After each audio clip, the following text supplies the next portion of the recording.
All right, let's dive into something that might just flip the way you see, well, pretty much everything. We're going to explore this really powerful ancient idea called non resistance. It's a path that promises a much deeper way to find peace and fulfillment, and it all starts by just letting go of the fight. So let's just start with the idea that's right at the heart of this whole thing. I mean, this quote, it's incredibly challenging, isn't it? It goes against every single natural impulse we have to defend ourselves, to fight back when we feel like we've been wronged. And really, that's the big question for us today.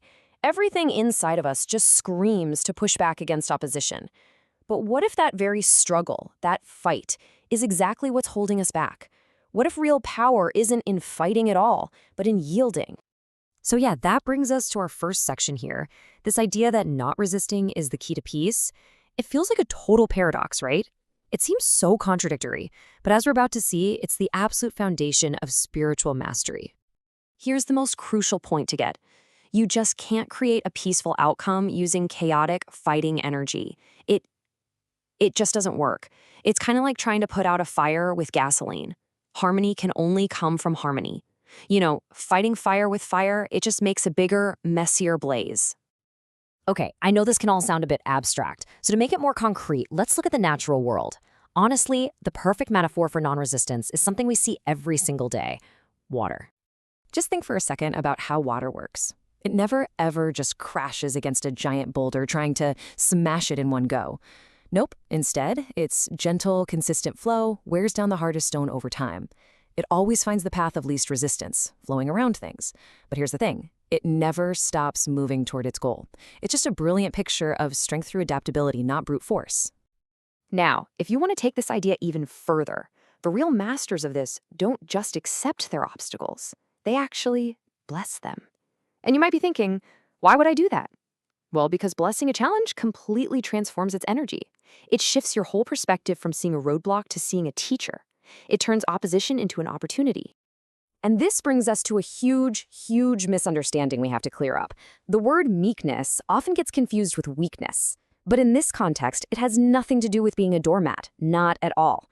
It's about directing your strength so intelligently that you don't waste it on pointless fights. It's power that is so centered it can't be provoked. It's strength that's totally under control. Okay, so why does this all work? What's the secret sauce? Well, the mechanism behind non-resistance is a really fundamental law of the universe, and it's all about the power of our attention. You've probably heard this one before, right? It's an absolute cornerstone of this philosophy. Whenever you actively fight against something, a fear, a difficult person, you name it, you are constantly feeding it your focus. You're giving it your energy. And by doing that, you're actually giving it more power and keeping it alive in your life. This is what some call the law of attention. Just think of your attention as a currency, like money. Whatever you spend it on grows. So if you focus on your problems, you're going to grow more problems. But if you focus on what you want, you nurture that instead. Your focus literally shapes your reality. So, how much resistance should you offer up to a challenge or an opponent? Zero. Absolutely none. The second you agree with them, or just accept a situation for what it is without fighting it, you take all their power away. Suddenly, there's nothing left for them to push against. And here's the amazing payoff. By letting go of that resistance, you don't just find peace, you actually multiply your spiritual influence. You save all that energy you would have wasted on fighting, and now you can direct it toward creating what you actually want. Okay, so the theory is great, but how do we actually apply this in our messy, everyday lives? This next section is all about a practical framework. And let me tell you, this is a powerful approach, but it is not a passive one. See, the key word here is active. This is not about passive surrender or just doing nothing. It's about smart, conscious action. So first, you act with intention, not just as a knee-jerk reaction. Second, you stop trying to force things, and instead you create the right environment for what you want to show up on its own. And third, just like water, you adapt. You find creative ways around challenges instead of trying to smash right through them. So now, let's turn this inward for a second. Take a moment and just think, where are you pushing against the current right now? Where in your life are you in a state of struggle, of fight? For example, maybe you want a better job, but all your energy is spent resisting how unfair your current one is instead of looking for a new one.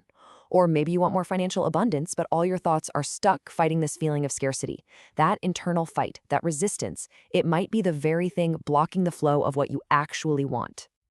And that brings us to our final thought. I'm just going to leave you with this question to chew on. Look at the biggest challenge you're facing right now. What do you think would happen if you just let go of the rope? If you stopped pushing, stopped resisting, and just allowed it to be? What might dissolve all on its own?